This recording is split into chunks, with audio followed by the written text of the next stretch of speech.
Hello everybody, welcome back to Screenstars. I'm here today to bring you my review for the 2025 Netflix blockbuster, Frankenstein. The film is directed by Guillermo del Toro, based on the famous Mary Shelley novel. Stars Oscar Isaac as Victor Frankenstein, Jacob Elordi as the creature. We've got Christoph Waltz and Mia Goth as well in the film.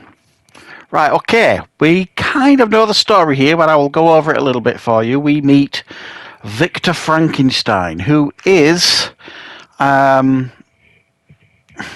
obsessed with creating life. And this becomes his life obsession. He basically ends up creating a creature sewn together from different body parts, gives it life, and then completely abandons it. Obviously, this doesn't sit down well with the creature.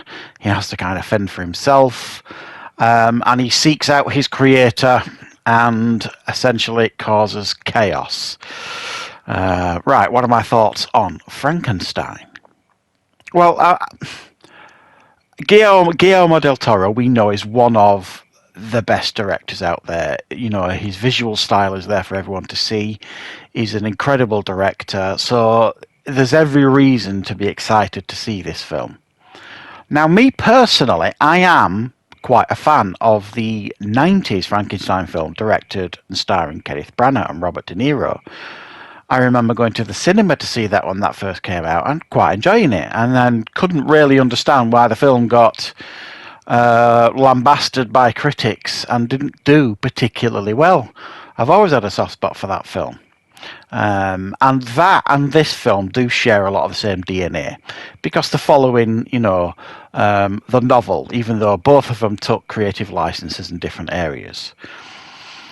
So it's got the DNA of that film, but it's also stands on its own 2 feet in regards to the film that it is as well. Because my worry was that we were just going to get another almost like copy-paste retelling of that film. And thankfully that's not the case. What we get here is an incredibly stylish, a visual treat of a film, with some very, very impactful and heartfelt moments in it. I thought the opening to the film was absolutely outstanding.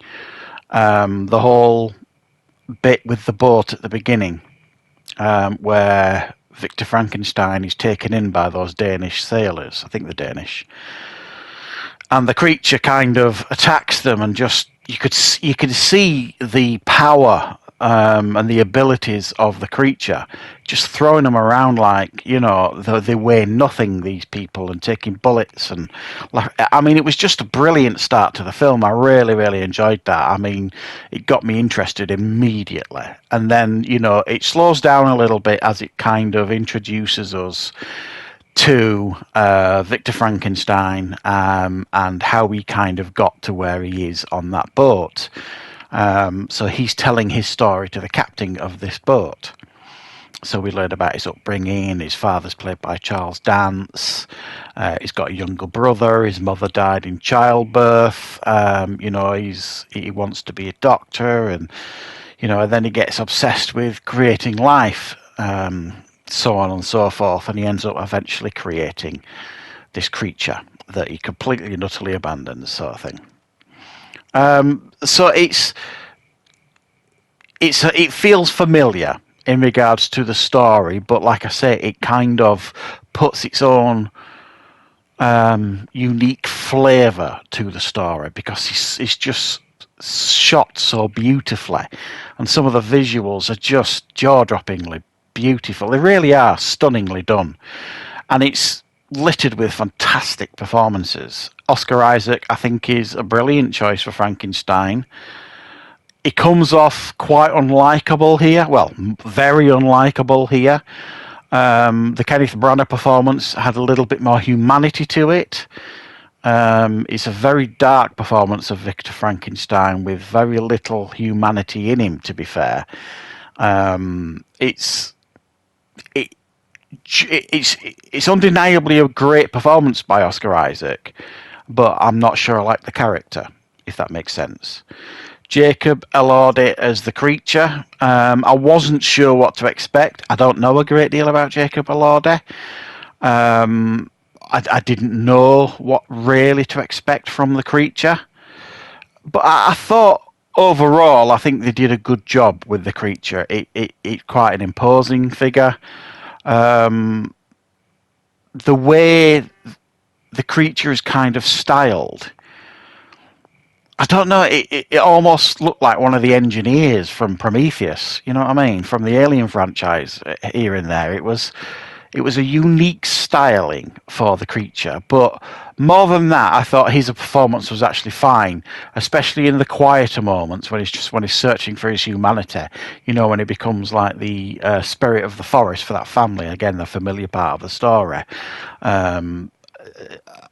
I thought that was, definitely the best parts of his performance.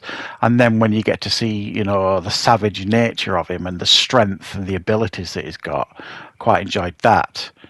The whole immortal thing, I'm not sure. I wasn't sure what really to make about that.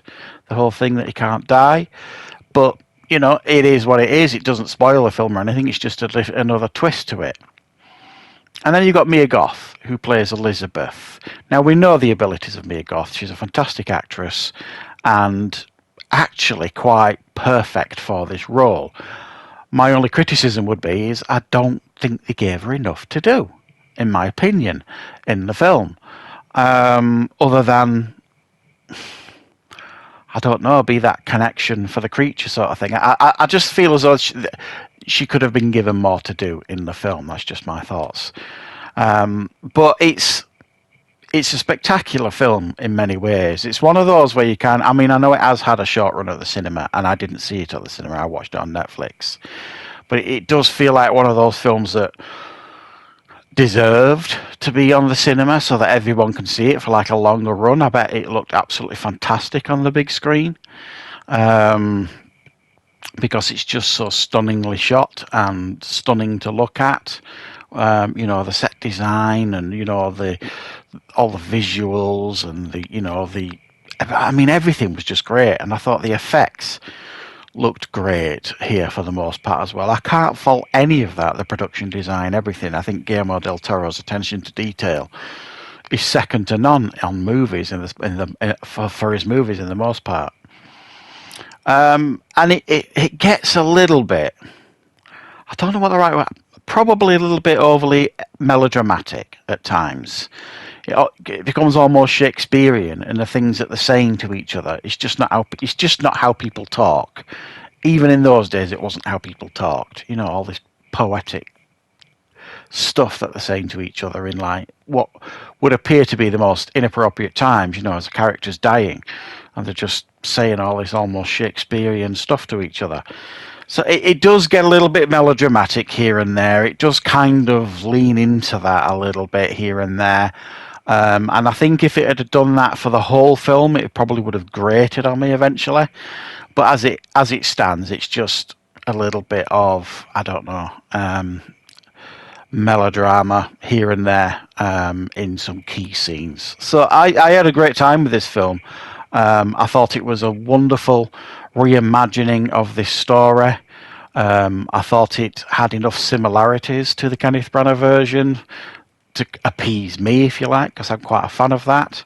But it obviously shares a lot of its similarities from the book, as the Branagh version did. So yeah, I thought they're both actually very different versions of the same story, which is not an easy thing to do. We've seen recently, I personally, like Nosferatu is essentially the retelling of Dracula again, and to me it just felt like a retelling of Dracula, but an inferior version. Again, we've just had another Dracula film, Dracula: A Love Story, A Love Tale, so whatever it was called, and that again was just an inferior version of Dracula. And that was my fear for this film, that it was going to be like just another version of Frankenstein, potentially inferior to what's come before. But it absolutely isn't inferior to what's come before. It absolutely is its own thing. It's beautifully made, very creative, incredible visuals, strong performances, and one that definitely should be checked out by everybody. So that's my thoughts on Frankenstein.